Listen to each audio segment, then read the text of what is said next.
So next concept of chapter is elevation at boiling point. तो देखो हम सबको पता है कि बॉइलिंग पॉइंट वो टेम्परेचर होता है जहाँ पे वेपर प्रेशर एक्सटर्नल प्रेशर के इक्वल हो जाता है। तो अगर हम एक नॉन वोलेटाइल सोल्यूट को एक सॉल्वेंट में ऐड करते हैं तो उससे वेपर प्रेशर में लोअरिंग आती है, तो सर्टेनली बॉइलिंग पॉइंट में एलिवेशन आएगा। तो make a note for that. Write down as boiling point is the temperature at which, write down as boiling point is the temperature at which, as boiling point is the temperature at which,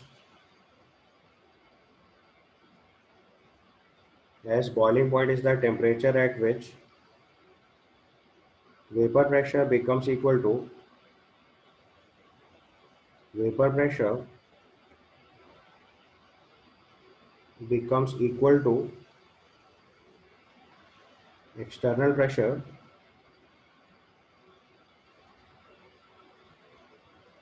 hence on adding a non-volatile solute to solvent,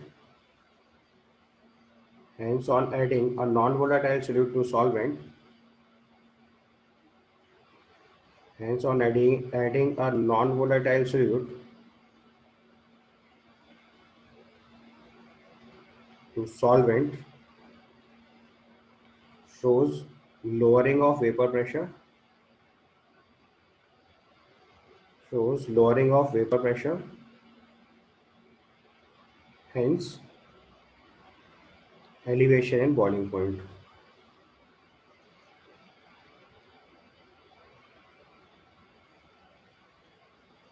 ठीक है, clear ये concept. आप इस चीज को mention करिए according to Raoult's law, according to Raoult's law elevation in boiling point को कैसे रिप्रेजेंट करते हैं, delta T V, this is elevation in boiling point,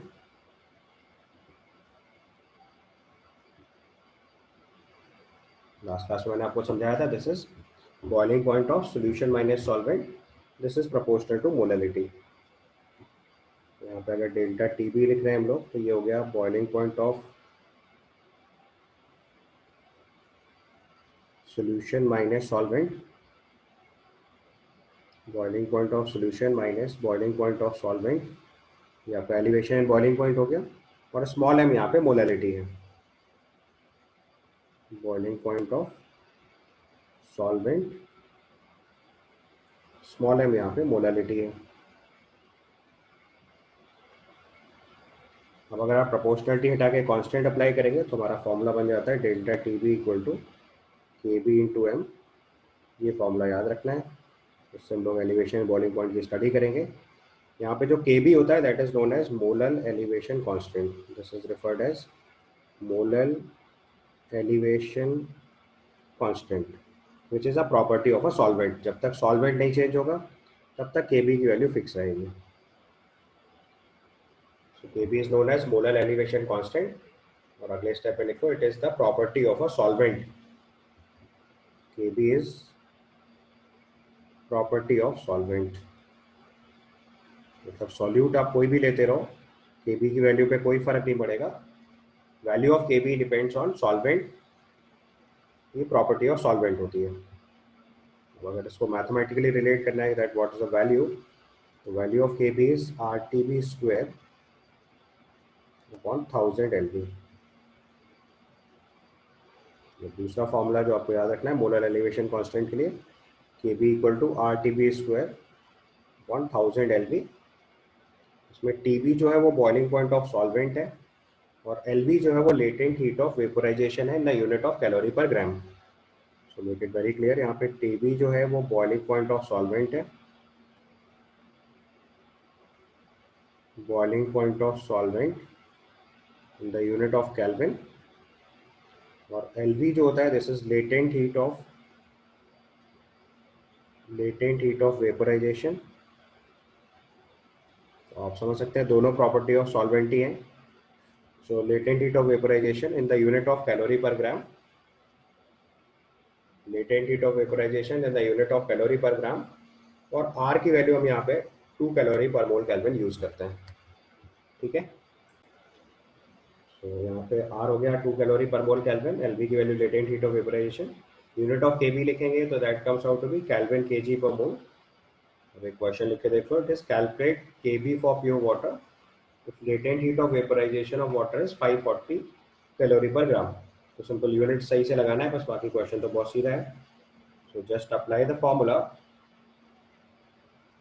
KB equal to R T B square upon 1000 LV,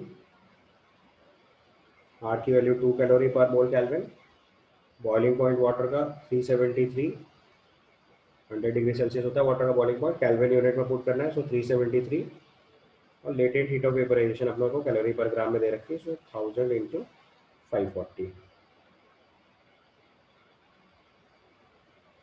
उसको simplify करेंगे तो this value comes out to be approximately 0.52, round off करके 0.51 something आएगा, round off करके 0.52 kelvin KG per मोल use करेंगे। केवल units का ध्यान रखना था, otherwise it's a normal question, nothing special. Kelvin KG per मोल, ठीक है।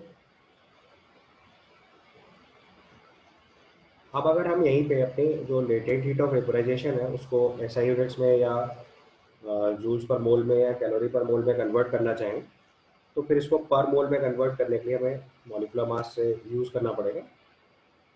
तो अभी हमारे पास जो लेटेंट हीट ऑफ वेपराइजेशन है एल बी, उसी को अगर हमें इंथैल्पी ऑफ वेपराइजेशन में कन्वर्ट करना है तो उसको यूज़ करेंगे डेल्टा एच वी। तो अगला केस लिखेंगे, if enthalpy of vaporization, if enthalpy of vaporization is delta H V, तो 1 ग्राम की लेटेंट हीट एल वी था, लेटेंट हीट ऑफ वेपराइजेशन। और अगर 1 मोल के लिए लिखेंगे तो 1 मोल का मास कितना होता है, मोलर मास, इससे मल्टीप्लाई कर देंगे तो ये क्या हो जाएगा, लेटेंट हीट ऑफ वेपराइजेशन। समझ में आई बात, ये कैलोरी पर मोल में आने लगा। जूल्स में कन्वर्ट करना होगा तो जूल्स पर मोल में कन्वर्ट कर देंगे, और यहाँ पे जो हमारा लेटेंट हीट ऑफ वेपराइजेशन में यूज़ किया है वो कैलोरी पर ग्राम में है, तो अगर उसको मोलर मास से मल्टीप्लाई कर देंगे तो ये latent heat of enthalpy of vaporization, जो लेटेंट हीट ऑफ वेपराइजेशन था वो एंथैल्पी ऑफ वेपराइजेशन में कन्वर्ट हो जाएगा। तो आप देखो, अगर इस फॉर्मूले में हमें एल को रिप्लेस करना है तो एल की जगह हम लोग delta H V by M use कर सकते हैं।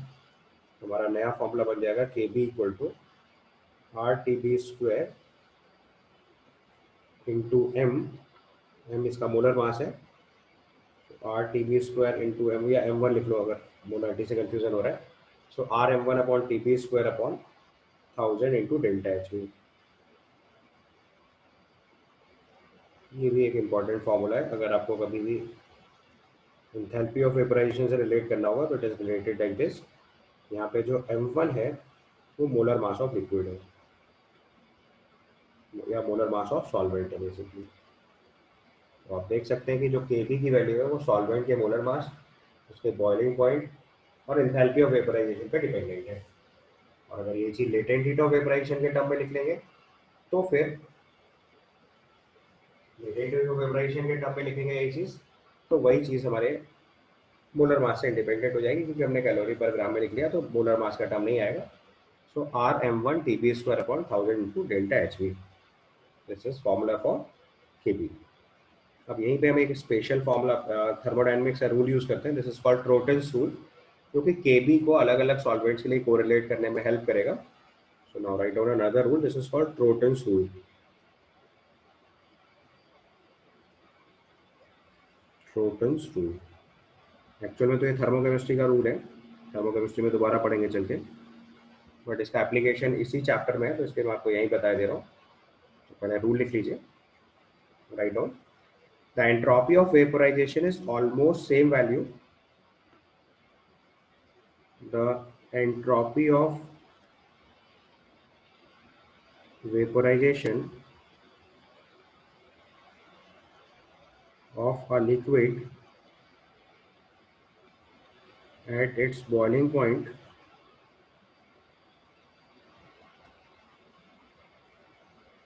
entropy of vaporization of liquid at its boiling point is almost constant for different liquids, और ये रेंज आती है 85 से 88 जूल्स पर मोल केल्विन के बीच में, 85 टू 88 जूल्स पर mole kelvin for various kinds of liquids at their boiling point. तो मैं पहले मेंशन कर दिया। So I said the entropy of vaporization of liquid at their boiling point is almost constant for different liquids, and this range is 85 to 88 joules per mole Kelvin. So अगले point पे लिखो, Torton's rule is not valid. Make a note for that. ये कहाँ fail करेगा वो बता देता हूँ। तो जहाँ लिक्विड्स के अंदर बहुत स्ट्रॉन्ग इंटरमोलिकुलर फोर्सेज होंगे लाइक हाइड्रोजन बॉन्डिंग, वहाँ Torton's rule काम नहीं करता है। तो अगले केस में लिखो, Torton's rule is not valid. Torton's rule is not valid.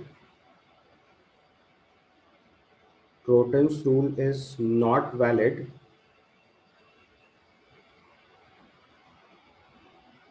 for the liquids with high intermolecular forces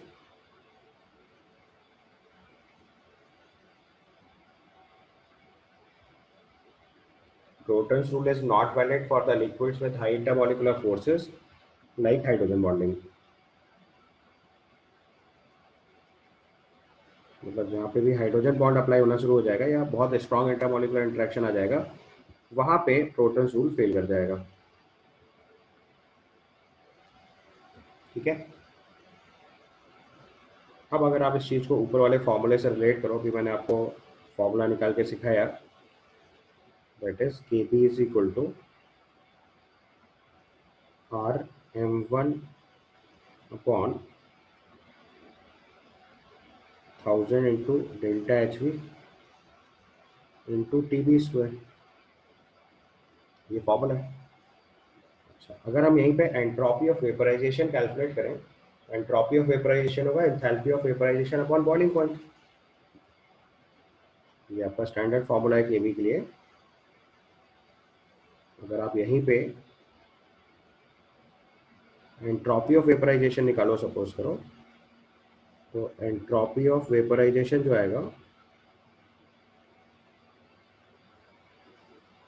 delta SV, that will be actually equal to delta HV by T।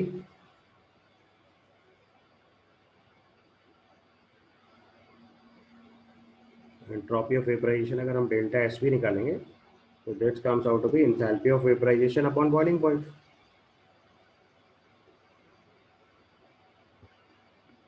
ठीक है। तो अब देखो हमारा जो Kb का फॉर्मूला है उसी पे अगर हम इसको थोड़ा रिप्लेस करें तो we can write this formula as RM1 upon 1000। ये तो कांस्टेंट किया हमने, तो Kb का फॉर्मूला उसमें अगर हम थोड़ा सा एडजस्टमेंट करें तो RM1 अपॉन 1000, ये तो कांस्टेंट है, मैं इसको अलग कर लो पूरी तरीके से पहले ही। ठीक है। दूसरे टर्म में यहाँ पे TB ऊपर लिखो और नीचे डेल्टा HV बाई TB लिख लो। अब इस डेल्टा HV बाई TB की जगह अगर हम एंट्रोपी ऑफ वेपराइजेशन लिखते हैं तो हमारा फॉर्मूला बन जाएगा Kb equal to R upon 1000 into delta SV entropy of vaporization into M1 into TB, या M1 भी चलो ब्रैकेट के अंदर ही कर देता हूँ। तो अगर लिक्विड्स ऐसे हैं जिनके इंटरमोलिकुलर फोर्सेस कंपैरेबल है, यानी कि उनके मॉलिकुलर मासेस लगभग इक्वल हैं, तो RM1 अपॉन 1000 डेल्टा SV लगभग कांस्टेंट हो गया। And once it is almost constant, we can say that Kb is directly proportional to Tb। इस चीज को लिख सकते हैं, for the liquids of comparable molecular masses, तो अगर strong intermolecular forces like hydrogen bond नहीं काउंट करेंगे तो इंटरमोलिकुलर फोर्सेस किस पे डिपेंडेंट होंगे, वॉन टू वॉन फोर्सेस कैटेगरी में, और वॉन टू वॉन फोर्सेस पे डिपेंड होता है मॉलिकुलर मास पे। अगर मॉलिकुलर मास कंपैरेबल ले लिया तो वॉन टू वॉन फोर्स कंपैरेबल हो गए, तो डेल्टा एसवी की वैल्यू ऑलमोस्ट कांस्टेंट हो गई, तो RM1 upon 1000 into delta SV को कांस्टेंट मान लेंगे तो Kb प्रोपोर्शनल टू Tb आ जाएगा। So for the liquids of comparable molecular masses,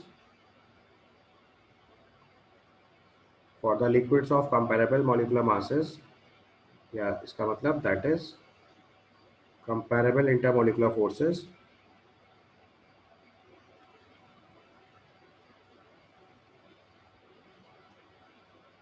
या comparable van der Waals forces लिख सकते हो अगर और प्रिसाइसली लिखना है तो. So comparable van der Waals forces, क्योंकि स्ट्रॉन्ग इंटरमोलिकुलर फोर्स हमने पहले ही हटा दिए. So comparable van der Waals forces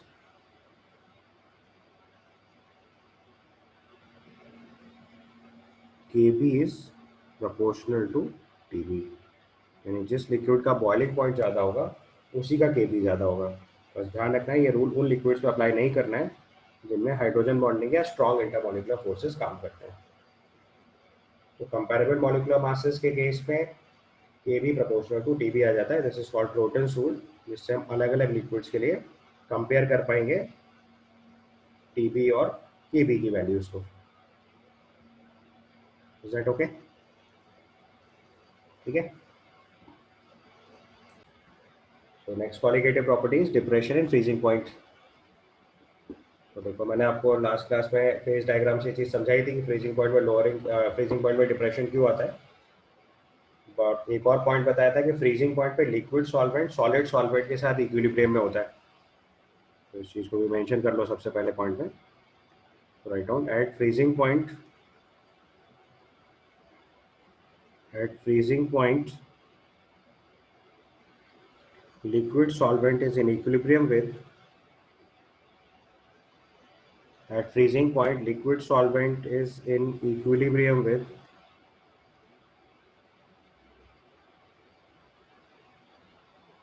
solid solvent.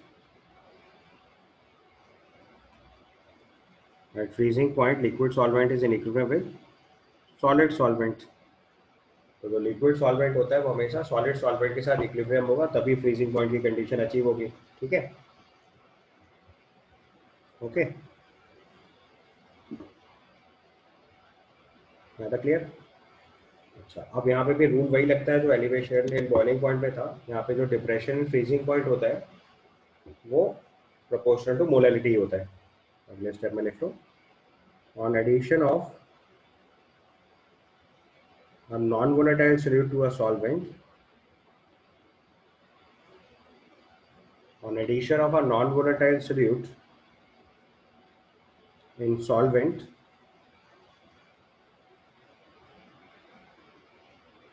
on addition of a non-volatile solute in solvent, depression and freezing point is observed. Depression in freezing point is observed.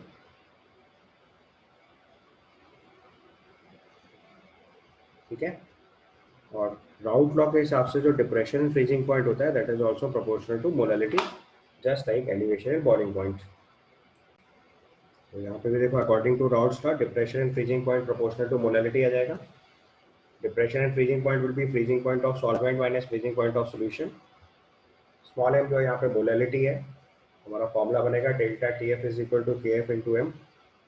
KF जो है इसको molar depression constant बोलते हैं और ये property of the solvent होता है. ठीक है. KF is molar depression constant and it is property of solvent just like KB.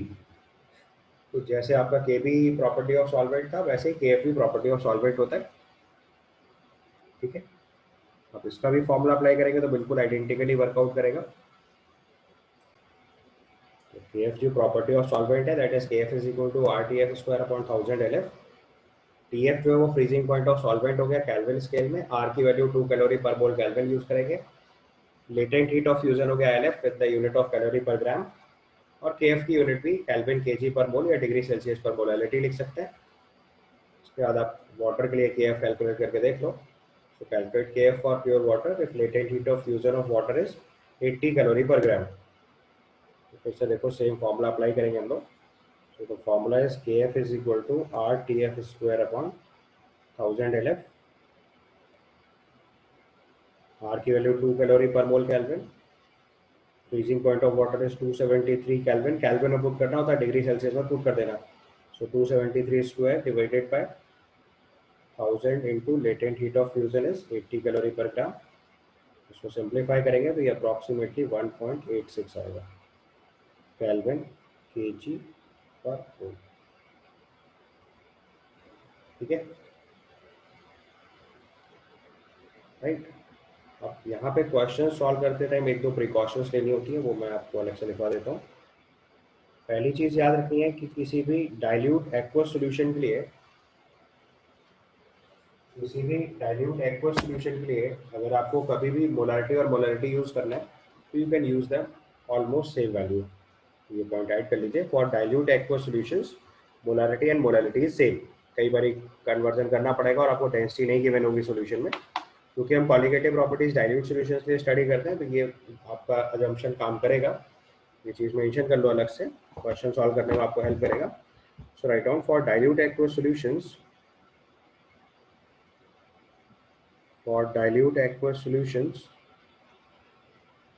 molarity and molality is same.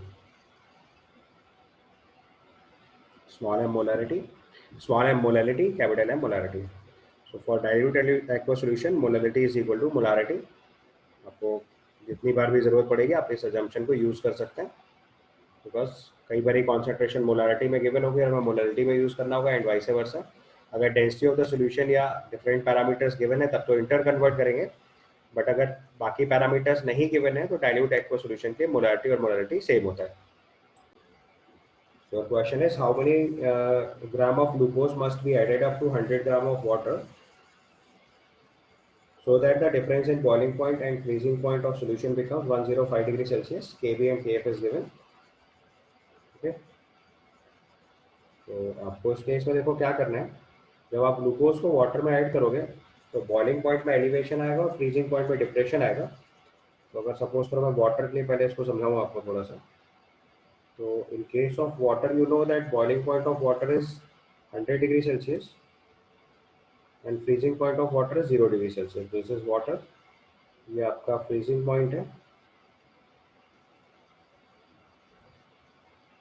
और ये बॉइलिंग पॉइंट है। और इसमें जैसे ही आपने ग्लूकोज ऐड करा which is a non volatile solute, तो बॉइलिंग पॉइंट में एलिवेशन आएगा और फ्रीजिंग पॉइंट में डिप्रेशन आएगा। तो we notice elevation in boiling point and depression in freezing point. पिछले वाले पॉइंट से अगर इसको मार्क किया जाए तो देखो ये इतना बॉइलिंग पॉइंट बढ़ गया डेल्टा टीबी और ये इतना फ्रीजिंग पॉइंट कम हो गया डेल्टा टीएफ। और अब ये डिफरेंस अपने को 105 डिग्री सेल्सियस दिया हुआ है। We can simply write that elevation at boiling point delta TB plus depression and freezing point delta TF will be equal to 5 degree. Because जो प्योर वाटर था उसका boiling point 100 degree Celsius, freezing point 0 degree Celsius था। तो in that case elevation and boiling point and depression freezing point होने के बाद जो difference है अगर वो 105 डिग्री सेल्सियस है, तो उसका मतलब जितना बॉइलिंग पॉइंट राइज किया और जितना फ्रीजिंग पॉइंट डिक्रीज किया है उन दोनों का जो सम है वो 5 डिग्री सेल्सियस के इक्वल हो गया। देखिए पहले, इसलिए मैंने आपको थोड़ा डायग्राम से समझाने की कोशिश करी। बॉइलिंग पॉइंट का एलिवेशन और फ्रीजिंग पॉइंट का डिप्रेशन जो है वो 5 डिग्री सेल्सियस के इक्वल आएगा। बस इतनी बात आपको क्लिक कर लेनी है। उसके बाद सीधा फॉर्मूला लगाते हैं, बॉइलिंग पॉइंट के लिए Kp इंटू एम और फ्रीजिंग पॉइंट के लिए Kf इंटू एम, की वैल्यू 5 के इक्वल हो जाएगी। Kb की वैल्यू 1.86, फिर यहाँ से मोलरिटी लिखेंगे तो आ जाएगा 5/1.86 प्लस 0.52। ये आपकी मोलरिटी आ गई और मोलरिटी का मतलब होता है number of moles present in 1 kg solvent. और हमने आपसे क्वेश्चन में पूछा है कि 100 ग्राम वाटर में कितना डिजोल्व करेंगे, तो ये जो भी अमाउंट आएगा उसका बाई 10 कर देंगे उसके बाद। ये चीज़ समझ में आई। यहाँ से अगर हम अमाउंट ऑफ ग्लूकोज लिखेंगे, amount of glucose will be equal to, ये तो moles of glucose 1 kg solvent है तो 100 ग्राम में कितना होगा उसका बाई 10 और उसका मोलिकुलर मास से मल्टीप्लाई कर देंगे। तो दिस इज 5/2.38 इंटू 100 ग्राम में निकालना है, ये 1000 ग्राम में मोल्स है। तो 1000 ग्राम में जो मोल्स हैं उसको अगर 100 ग्राम में कन्वर्ट करना है तो डिवाइड बाई 1000 इंटू 100 करो और मोलर मास 180 ग्राम से मल्टीप्लाई कर दो, तो इतने ग्राम से हमारा आंसर आएगा। और इस स्टेप को अगर आप सिंप्लीफाई करेंगे तो दिस इज क्लोज टू 38 ग्राम। एक बार चेक करके देखो, this is approximately 38 grams. This must be your answer. आपका आंसर सॉल्व हो गया 37.8 ग्राम या 38 ग्राम लिख सकते हो आप, क्लोज टू दैट। आप सॉल्व करके देखो। एग्जैक्ट आंसर लिखना है तो 37.8 ग्राम आएगा, क्लोजेस्ट आंसर लिखना है तो 38 ग्राम के आसपास लिख सकते हो। Now right on another question, match the boiling point with Kb for x, y and z if their molecular weight of x, y and z are same। तो देखो टोटल सूल का क्वेश्चन हो गया। अगर मॉलिकुलर वेट सेम है तो हमारी कंडीशन क्या लगेगी, delta TB is proportional to KB या KB proportional to TB. KB की वैल्यू बॉइलिंग पॉइंट के प्रोपोर्शन आ जाएगी, तो जिसका बॉइलिंग पॉइंट ज्यादा होगा उसी का वैल्यू ऑफ केबी ज्यादा हो जाएगा। तो एक्स की वैल्यू मैच कराएंगे 3 से, value of X will match with 3, not sorry not X, Z will match with 3, X with 1 and Y with 3। मतलब इसमें ऑर्डर मैच कर लो, boiling point proportional to KB आएगा तो उसका बॉइलिंग पॉइंट देखो हाईएस्ट है, ये हाईएस्ट वैल्यू ऑफ केबी से मैच करा दो, और ये वैल्यू लोएस्ट है तो उसको लोएस्ट वैल्यू ऑफ केबी से मैच करा दो, ये बची हुई वैल्यू से मैच हो जाएगी। तो 100 matches with 0.68, 227 matches with 0.53 and 253 matches with 0.98। तो उसका आंसर हमारा हो जाएगा सी। समझ आया? ठीक, टोटल सूल अप्लाई किया सिंपली, फ्रॉम टोटल सूल K B proportional to T B, और वो कब लगाते हैं, जब मॉलिकुलर वेट सेम होने चाहिए। ठीक है, कंपैरेबल मॉलिकुलर मासेस के केस में सीधा अप्लाई हो जाएगी। Now to another question. Next question लिखो, the freezing point of dilute solution of acetamide in glacial acetic acid is 298 kelvin. This is the value when crystals of,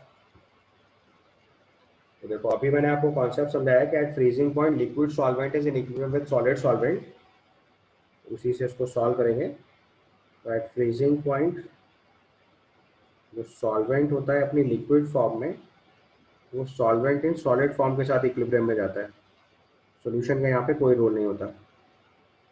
तो solvent in liquid form is in equilibrium with solvent with solid form. और यहाँ पे देखो dilute solution of acetamide in glacial acetic acid है, तो यहाँ पे जो एसिटामाइड है हमारे लिए वो सॉल्यूट है, और ग्लासियल एसिटिक एसिड समझते हो ना, प्योर एसिटिक एसिड, तो ये फॉर्म हो गई solvent, and glacial acetic acid is solvent. तो फ्रीज क्या करेगा, सॉल्वेंट, तो लिक्विड सॉल्वेंट सॉलिड सॉल्वेंट के साथ इक्विलिब्रियम में आएगा, तो सबसे पहले आपको crystals of acetic acid appear होंगे, hence acetic acid will appear first,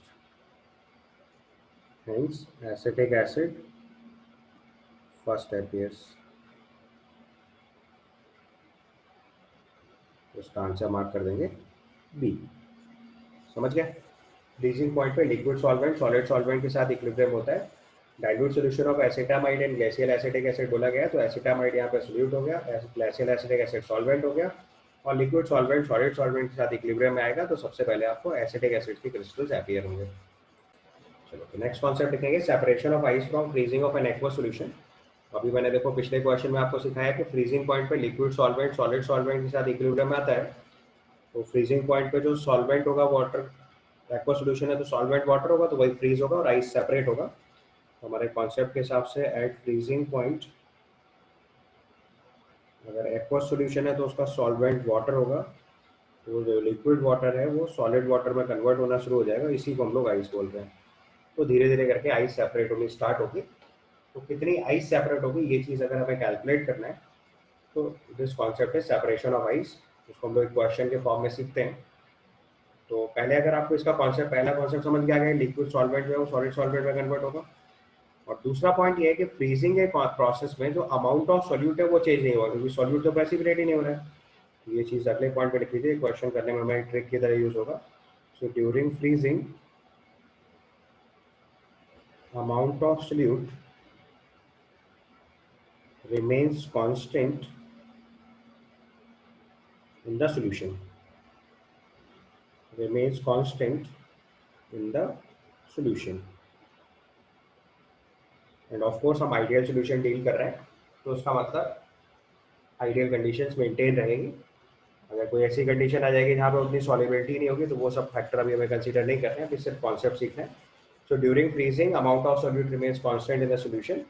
अगर सैचुरेशन लिमिट आ गई तो फिर सॉल्यूट भी प्रेसिपिटेट होना स्टार्ट हो जाएगा, वो डिफरेंट केस है। तो अभी हम लोग जो केस कंसीडर कर रहे हैं वो डेफिनेटली आइडियल सॉल्यूशंस की स्टडीज कर रहे हैं।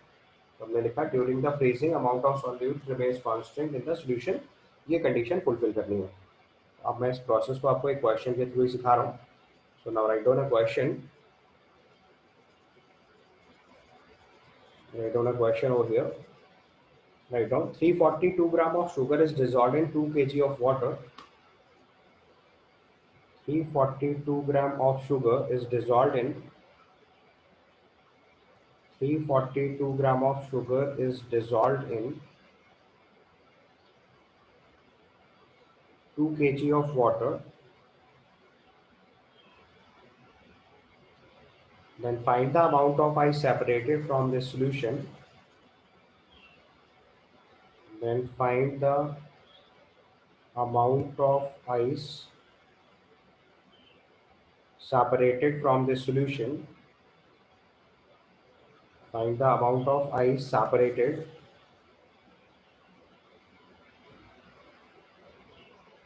from this solution at minus 2 degrees Celsius. 342 gram of sugar is dissolved in 2 kg of water. Then find the amount of ice separated from this solution at minus 2 degrees Celsius. ये ऐसे भी लिख सकते हैं, solution is cool till minus 2 degree Celsius. वो एक ही बात है.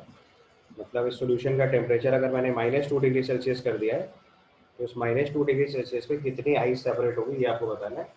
Find the amount of ice separated from this solution at minus 2 degree Celsius. और के एफ ऑफ वाटर रखने को सेम 1.86 केल्विन केजी पर बोली यूज़ करना है.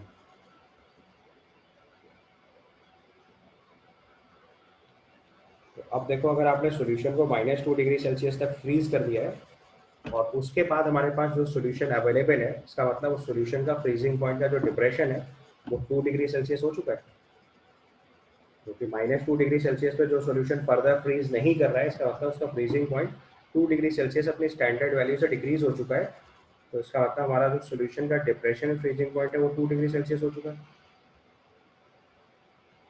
तो अगर हम अपना फॉर्मूला अप्लाई करेंगे, delta T F is equal to K F into M.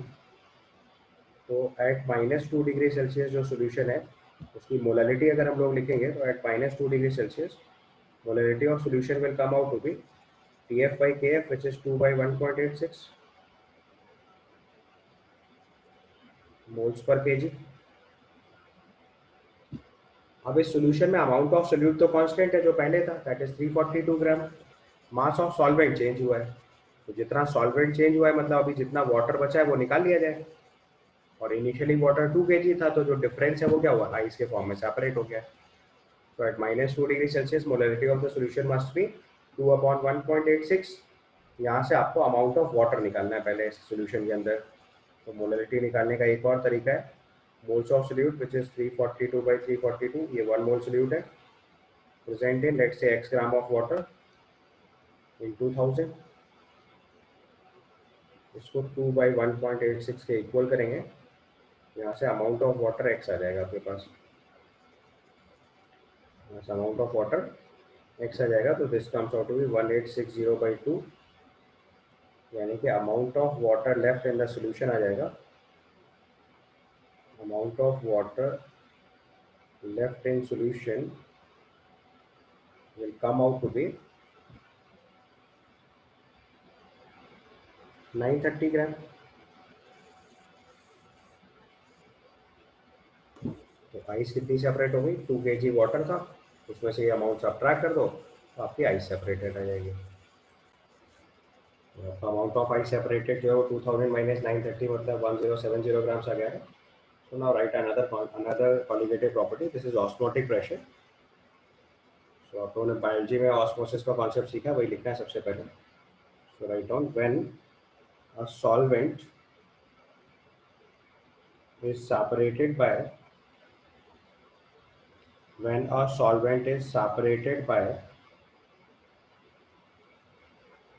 a solution through semi-permeable membrane.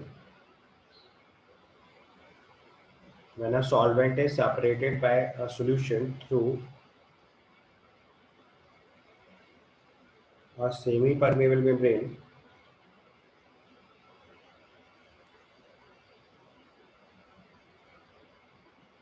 Bracket में लिख लीजिए SPM, शॉर्ट में इसको हमेशा SPM लिखेंगे हम लोग. So when a solvent is separated by solution through semi-permeable membrane, then flow of solvent molecules through semi-permeable membrane, then flow of solvent molecules through semi-permeable membrane, then flow of solvent molecules through semi-permeable membrane towards solution, then flow of solvent molecules through semi-permeable membrane towards solution is known as osmosis.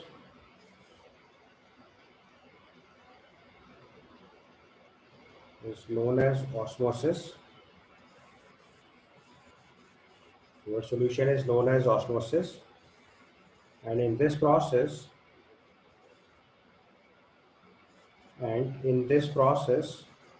the pressure applied by solid or solvent molecules, and in this process, the pressure,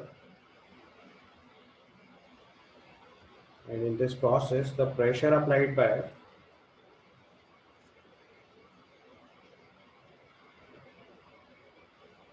solvent molecules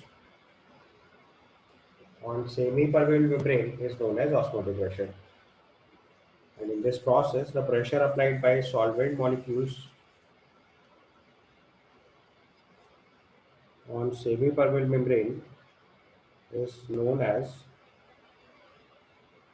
osmotic pressure.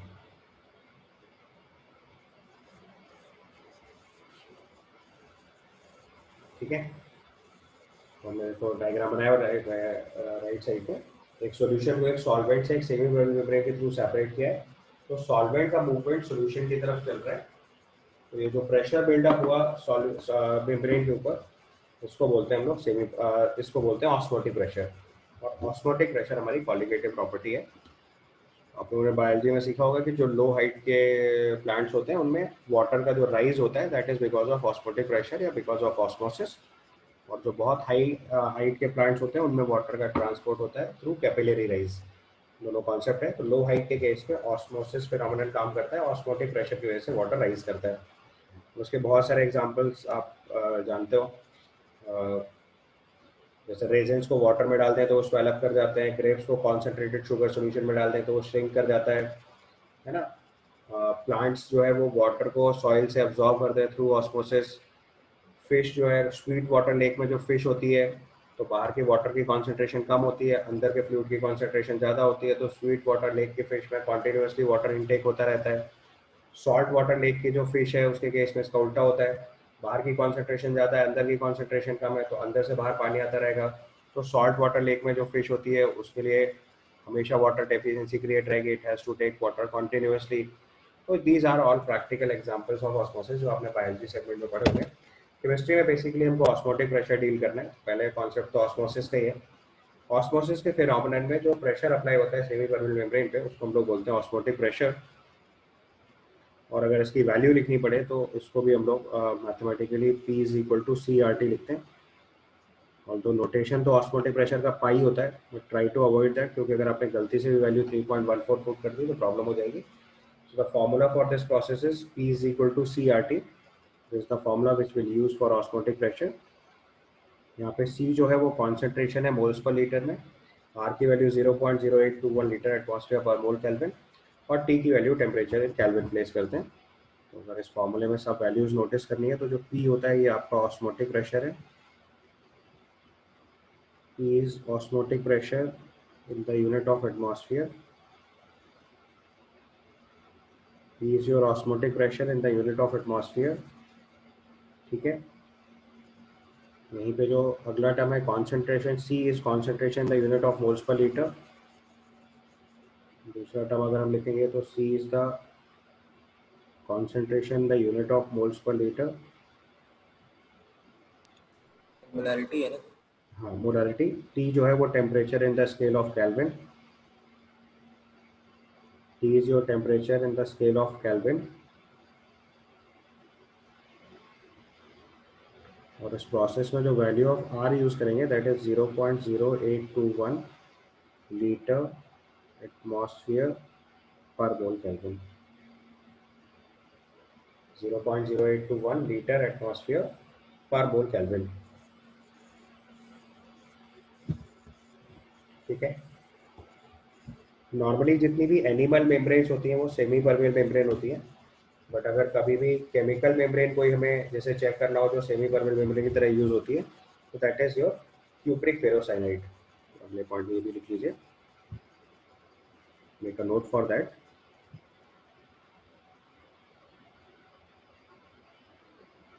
All animal membranes, yeah, almost all animal membranes are semi-permeable membranes. Almost all animal membranes are semi-permeable membrane. Semi-permeable membrane.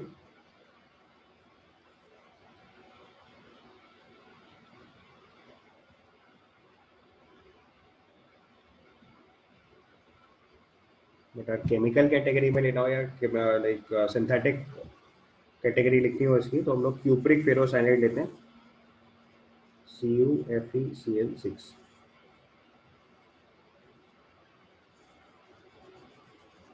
Cupric ferrocyanide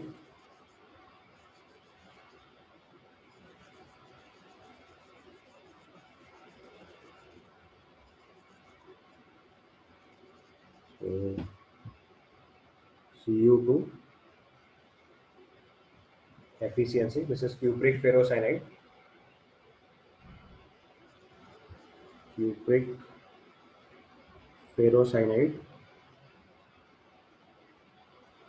ये हमारी semi permeable membrane की तरह use होती है। Cupric ferrocyanide membrane can be used as a semi permeable membrane. Membrane